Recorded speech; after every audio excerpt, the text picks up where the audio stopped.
Hello everyone, and welcome back to Daily English Podcast. I'm so happy you're here today. Whether you're listening while driving, walking, studying, working, relaxing at home, or getting ready for bed, thank you for choosing to spend your time with me. Today's episode is about something that quietly controls the lives of millions of people. The need for approval. Have you ever worried too much about what other people think? Have you ever stayed silent because you were afraid someone might judge you? Have you ever changed your opinion just to avoid disappointing someone? If so, you're definitely not alone. Before we begin, I'd love to hear from you. Have you ever made a decision just to make someone else happy? Tell me your story in the comments below. I genuinely enjoy reading your comments, and many of your experiences inspire future episodes. I want you to think about a question for a moment. What if the biggest obstacle in your life isn't failure, but your fear of disappointing other people? What if you've spent years building a life that other people wanted, instead of the life you actually wanted? What if seeking approval is quietly stealing your confidence every single day? These are heavy questions. And for a long time, I didn't want to ask them of myself. It's much easier to just go along with the crowd, isn't it? It's easier to smile, agree, and do what is expected of us. But over time, that heaviness builds up. We are going to explore exactly why that happens today, and more importantly, how we can gently start to put that heavy weight down. But later, we'll discover the surprising reason why confident people care less about approval, and it might not be what you think. It's a small shift in mindset that completely changes everything, and we will get to that in a little bit. First, let's talk about why we do this. Why do we care so much? Sometimes we judge ourselves very harshly for being people pleasers. We look in the mirror and think, why can't I just be strong? Why can't I just not care? But I want to start by offering you some comfort. Seeking approval is not a sign that you are weak. It is a sign that you are human. Thousands of years ago, human beings lived in small tribes. In those days, belonging to the group was not just about feeling nice or having friends. Belonging to the group meant survival. If the tribe didn't like you, or if you did something to upset the leaders, you could be pushed out. And back then, being alone in the wild meant certain death. You couldn't survive without the protection, the food, and the warmth of the tribe. So, our brains evolved to constantly scan our environment for approval. Our brains are hardwired to ask, are they happy with me? Am I doing the right thing? Am I safe in this group? When someone smiles at you, your brain releases happy chemicals. When someone criticizes you or frowns at you, your brain registers it as a threat. The pain of rejection is processed in the exact same part of the brain as physical pain. Let me say that again, because it's so important. Emotional rejection physically hurts your brain in the same way as hitting your knee on a table.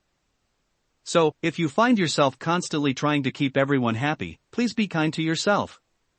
You are fighting against thousands of years of human evolution. Your brain is just trying to keep you safe. But here is the problem. We no longer live in small tribes in the wild. If someone at the office doesn't like your presentation, you are not going to be pushed out into the cold winter to survive on your own. If someone leaves a negative comment on your social media, your physical survival is not in danger. Our modern world has changed incredibly fast, but our ancient brains have not caught up. We react to an angry email with the same panic as a tiger jumping out of the bushes. This brings us to a very common experience. Let's imagine a situation. Picture a man named Mark. Mark works in a busy office. He's a good guy, a hard worker, and he really wants his boss and his colleagues to like him. It's Friday afternoon at 4:30 p.m. Mark has promised his 7-year-old daughter that he will be at her school play at 5:30. He has been looking forward to it all week. He already has his coat on his chair. Then, his manager walks over. "Hey Mark," the manager says. "I know it's late, but the client just asked for some changes to the report. Can you stay and finish this tonight? It's really urgent." Now, Mark's heart sinks. He knows the report could wait until Monday morning. He knows his daughter is going to be waiting for him, looking for his face in the audience. But as he looks at his manager, that ancient part of his brain takes over. The fear of disappointing the boss, the fear of seeming unhelpful, the fear of losing his status in the tribe. "Sure," Mark says, forcing a smile. "No problem at all. I'll get it done." The manager smiles, says thanks, you're a lifesaver, and walks away. For a split second, Mark feels a tiny rush of relief. He avoided conflict. He got the approval. He is a good worker. But as he sits back down at his desk and texts his wife that he's going to miss the play, a heavy, dark feeling settles in his stomach. It's resentment. It's guilt. He didn't just say yes to his boss, he said no to his daughter, and he said no to his own values.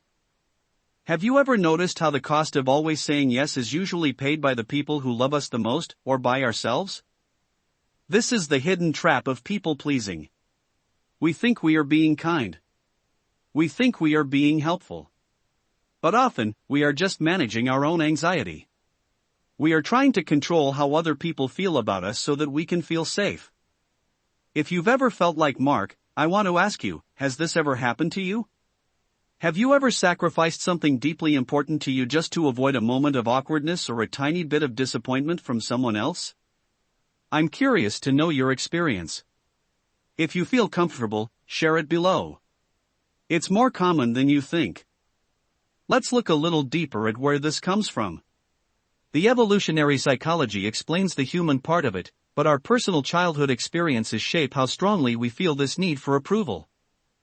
Think back to when you were a child. For many of us, love and attention were conditional. This means we didn't just receive love for simply existing, we received love when we were good. If you got good grades, your parents praised you. If you were quiet and didn't cause trouble, your teachers liked you. If you shared your toys and never argued, the other kids wanted to play with you. Very early on, we learned a simple equation. Good behavior plus making others happy equals love and safety. Bad behavior plus making others unhappy equals rejection and punishment. So, we become very skilled at reading the room. We learn to look at our parents' faces to see what kind of mood they are in.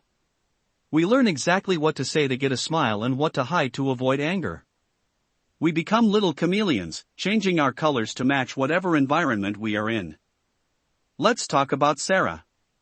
Sarah is a university student. She is bright, creative, and loves writing stories. But right now, she is sitting in a library at midnight, crying over a chemistry textbook. She is studying to become a doctor. Why? Because since she was a little girl, her parents always talked proudly about our future doctor. Whenever she got an A in science, their eyes lit up with pride. When she painted a beautiful picture, they would say, "That's a nice hobby, dear," but the excitement wasn't the same. Sarah isn't studying medicine because she has a passion for healing. She is doing it because she is terrified of the look of disappointment in her parents' eyes if she tells them she wants to be a writer. She is carrying the heavy backpack of their expectations. Perhaps you've experienced something similar. Maybe not with a career, but with how you dress, who you date, or how you spend your free time. How much of your life right now is a result of what you actually desire, and how much is just a performance to keep your parents, your friends, or your society comfortable? This is where the concept of the authentic self becomes so important. In psychology, there is a big difference between your true self and your adapted self. Your true self is who you are when nobody is watching. It's your real interests, your real opinions, your quirky sense of humor, your natural rhythm. Your adapted self is the mask you wear to fit in. There is nothing wrong with having an adapted self. We all need to be polite at work, follow the rules of society, and be considerate of others. The problem happens when the adapted self completely swallows the true self. The problem happens when you wear the mask for so long that you forget what your real face looks like. When you constantly seek approval, you are constantly abandoning your true self. Every time you agree with an opinion you actually hate, just to fit in, you lose a little piece of yourself. Every time you laugh at a joke that you don't find funny, just to be polite, you lose a little piece of yourself. Over time, this creates a profound sense of emptiness.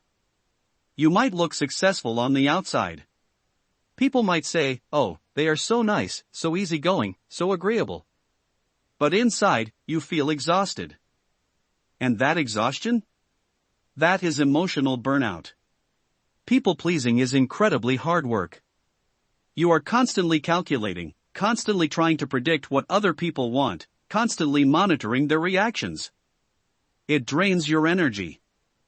There's one hidden habit that keeps people trapped in this cycle, and it has to do with how we view mistakes. We will come back to this idea because it completely changes how you see yourself and your fears. Keep that in mind. For now, let's look at another reason why seeking approval has become so intense in our modern world. And of course, we have to talk about social media. Imagine life 20 or 30 years ago. If you wanted approval, you looked to your family, your close friends, maybe your neighbors, and your co-workers. Your village was maybe 50 to 100 people. Today, you carry a device in your pocket that connects you to the opinions of thousands, millions, even billions of people. Social media is, by design, a massive approval machine. Think about how it works. You post a photo. What happens next? You wait. You wait for the red notification bubbles. You wait for the likes. You wait for the comments. What is a like? A like is a tiny, digital unit of approval. It's someone saying, I approve of this picture. I approve of this thought. I approve of you. And because our brains are still those ancient tribal brains, every time we get a like, we get a small hit of dopamine, the pleasure chemical. We feel good. We feel safe in the digital tribe. But when we post something and it gets no likes, or worse, negative comments, we feel a deep sense of anxiety. We feel rejected. Social media trains us to view our own lives through the eyes of an invisible audience. Let's say a young couple is planning a wedding. Instead of asking, what would make us happy on our special day, they might find themselves asking, what will look best on Instagram? Will people think our venue is cheap? Will this flower arrangement look good in photos? They end up spending thousands of dollars they don't have, and stressing themselves out for months, not to celebrate their love, but to curate an experience for an audience. They are buying the approval of people they barely even speak to in real life. Have you ever caught yourself doing something similar? Have you ever gone to a restaurant, or bought a piece of clothing, or traveled to a location, partly because you knew it would look good to other people? It's okay if you have. The system is designed to make us do exactly that. But what is the hidden cost? The cost is that we stop living in the present moment. If you are watching a beautiful sunset, but your only thought is how to take the perfect photo to impress your followers, you are not really experiencing the sunset. You are experiencing the anticipation of approval. And here is the tragic irony of social media and approval seeking: the internet is completely insatiable. It is a hungry ghost that can never be filled. If you get 100 likes today, you will want 200 tomorrow. If you change your appearance to please the internet's standards will change next week.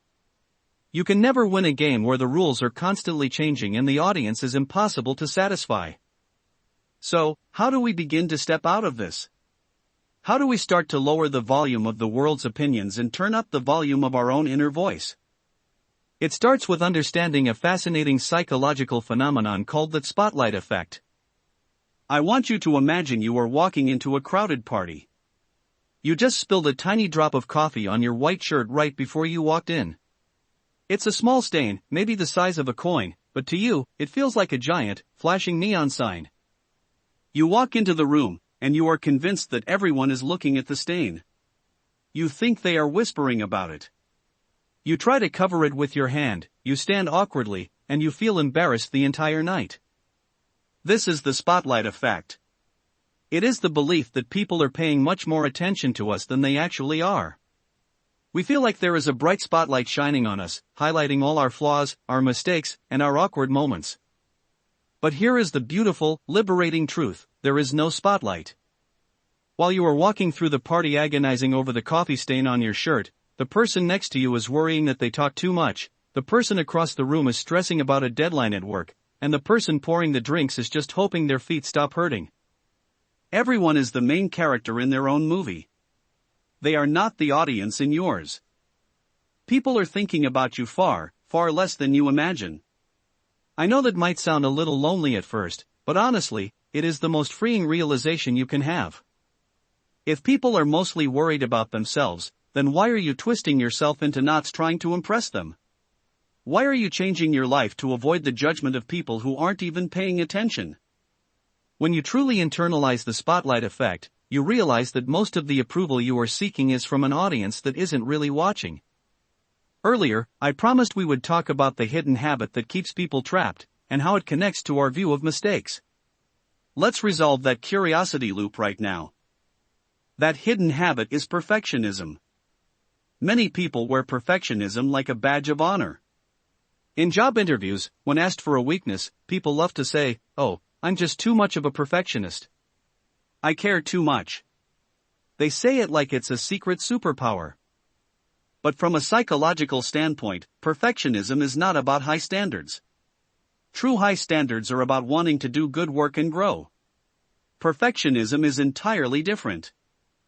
Perfectionism is a defense mechanism. It is a shield we use to protect ourselves from criticism, judgment, and ultimately, a lack of approval. The subconscious thought process of a perfectionist goes like this: if I look perfect, live perfect, work perfect, and say all the perfect things, then nobody can criticize me. If nobody can criticize me, nobody can reject me. If nobody rejects me, I am safe. Let's look at an entrepreneur, David. David has a brilliant idea for a new business. He has done the research, he knows there is a market for it, and he is passionate about the product. But he has been working on the business plan for 3 years. He hasn't launched anything. He hasn't told anyone about it. Why? Because his website isn't perfect yet. His logo isn't exactly right. He's waiting for the perfect time. But deep down, David isn't afraid that his website is a little messy. David is terrified of what his old high school friends will think if he tries something new and fails. He is terrified that people will think, who does he think he is? He is using the pursuit of perfection as an excuse to hide. Perfectionism is the ultimate form of seeking approval because it assumes that there is a standard of perfect that everyone agrees on, and if you can just reach it, you will finally be safe from judgment. But perfection is an illusion. It doesn't exist. Trying to be perfect to win approval is like running on a treadmill and hoping to reach a new city. You will just exhaust yourself and stay exactly where you are. To break free from this, we have to learn to embrace being messy. We have to be willing to be seen trying, failing, and learning. We have to realize that criticism is not a fatal wound, it is just data. Sometimes it's useful data, and sometimes it's completely useless data, but it is never a reflection of our core worth as human beings. Which brings us to another major piece of this puzzle, the fear of conflict and learning how to set boundaries. For people who constantly seek approval, the word no feels almost impossible to say. It feels aggressive. It feels rude. But let's redefine what no really means. Every time you say yes to something you don't want to do, you are saying no to yourself. You are saying no to your rest, no to your priorities, no to your own peace of mind. Setting a boundary is simply communicating where you end and another person begins. It is saying, I care about you, but I also care about myself, and I cannot cross this line. Let's return to Mark, our office worker who missed his daughter's play. Imagine if he had practiced setting a boundary. When the manager asked him to stay late, instead of letting his ancient, fearful brain take over, what if Mark took a deep breath, paused, and responded from his authentic self? He could say, I understand the report is important. However, I have a family commitment tonight that I cannot miss. I will be happy to come in early on Monday to finish these changes. Now, how might the manager react? The manager might be slightly annoyed for a moment. But a reasonable manager will respect the boundary. Even if the manager is unreasonable and gets angry, Mark has to ask himself, is my daughter's trust in me worth more than avoiding a moment of annoyance from my boss? When we start setting boundaries and saying no, something very uncomfortable happens. We feel guilt. If you are a recovering people pleaser, guilt is guaranteed. When you stop giving everyone exactly what they want, they might push back. They might say, "You've changed. You're being selfish." And because you are so used to trying to make them happy, you will feel a massive wave of guilt. You will think, "Oh no, I did something wrong. I should just apologize and go back to how things were." But I want you to reframe that guilt. That guilt is not a sign that you did something wrong. That guilt is simply the growing pain of learning a new habit. It is the friction of your old adapted self fighting against your new authentic self. When you feel that guilt, don't run away from it. Don't immediately send a text message apologizing. Just sit with it. Breathe through it. Remind yourself, I am allowed to have needs. I am allowed to say no. This uncomfortable feeling will pass. And it will pass. The more you practice setting healthy boundaries, the less guilty you will feel, and the more respect you will actually gain from others. People rarely respect those who have no boundaries. People respect those who respect themselves. Earlier, I mentioned that we would talk about why confident people seem to care so much less about approval. I promised you a surprising insight, and here it is. We often think that confident people don't care what others think because they are arrogant, or because they think they are better than everyone else. We think confidence means believing, "I am amazing, and everyone loves me." But true confidence is actually the opposite. True confidence is knowing, I am flawed, I make mistakes, some people will not like me, and I will be perfectly okay anyway. Let me repeat that, because it's the core of everything we are talking about today. Confidence is not the belief that everyone will like you. Confidence is the belief that you will survive even if they don't. People who constantly seek approval have tied their self-worth to external factors. Their self-worth is like a kite flying in the wind. If the wind is blowing nicely, if people are praising them, if they are getting likes on social media, if their boss is smiling, the kite flies high. They feel great. But the moment the wind stops, if someone criticizes them, if they are ignored, if they make a mistake, the kite crashes to the ground. Their sense of value collapses. They have no internal anchor. People who are emotionally independent have internalized their self-worth. They have detached their value as a human being from the opinions of others. They know that a negative comment is just a negative comment, it does not change who they fundamentally are. How do we build this internal anchor? How do we move from external validation to internal validation? It takes time, and it requires daily practice. It's not something you can just decide to do overnight, but it is entirely possible. The first step is simply awareness. You cannot change a habit you do not see. For the next week, I want you to just observe yourself. Don't try to change anything yet. Just watch. Notice when you agree with someone even though you secretly disagree. Notice when you apologize for something that wasn't your fault. Notice when you change your outfit because you are worried about what your friends will think. Notice when you hesitate to speak up in a meeting. When these moments happen, just gently acknowledge them. Say to yourself, look at that. I'm seeking approval right now. Don't judge yourself. Don't be angry with yourself. Just observe with curiosity, like a scientist studying an interesting phenomenon. The second step is the power of the pause. Between a stimulus and a response, there is a space. In that space lies our power to choose. When someone asks you for a favor, or invites you to an event, or asks for your opinion, your habit is probably to respond instantly with whatever you think will please them. Yes, of course. Sounds great. I completely agree. Start practicing the pause. When someone asks you something, take a deep breath. Wait 3 seconds. If someone says, "Can you help me move this weekend?" Pause. 1, 2, 3. Instead of an automatic yes, try saying, "Let me check my schedule and get back to you." This simple phrase is incredibly powerful. It buys you time. It stops the automatic people-pleasing reflex. It gives you the space to ask yourself, do I actually want to do this? Do I have the energy for this? Am I doing this out of genuine kindness, or out of obligation and fear of judgment? If you decide you genuinely want to help, great. Say yes. But if you realize you need a weekend to rest, you now have the space to formulate a polite but firm no. The third step is actively practicing small rebellions. If you are terrified of disapproval, start taking very small, safe risks. You don't need to quit your job and tell your boss exactly what you think of them tomorrow. That's too big. Start small.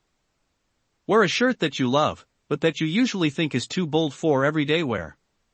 Go to a coffee shop and just sit alone with a book, resisting the urge to look busy on your phone just to look normal to strangers.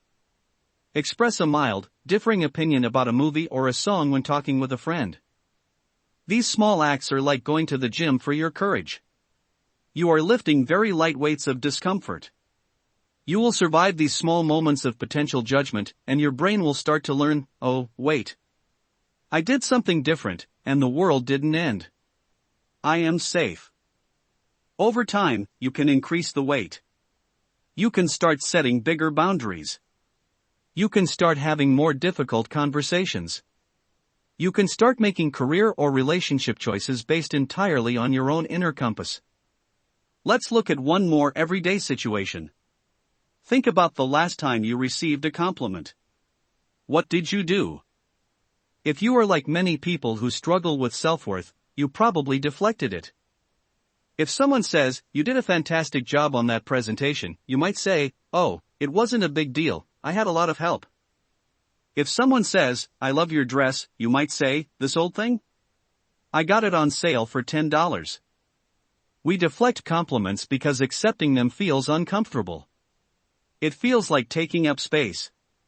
It feels like we are opening ourselves up to arrogance. But deflecting compliments is just another way of rejecting ourselves to keep others comfortable. Here is a new habit to practice. When someone gives you a compliment, simply look them in the eye, smile, and say, "Thank you." Nothing else. No excuses. No minimizing. Just let the compliment land. Let yourself absorb the positive energy.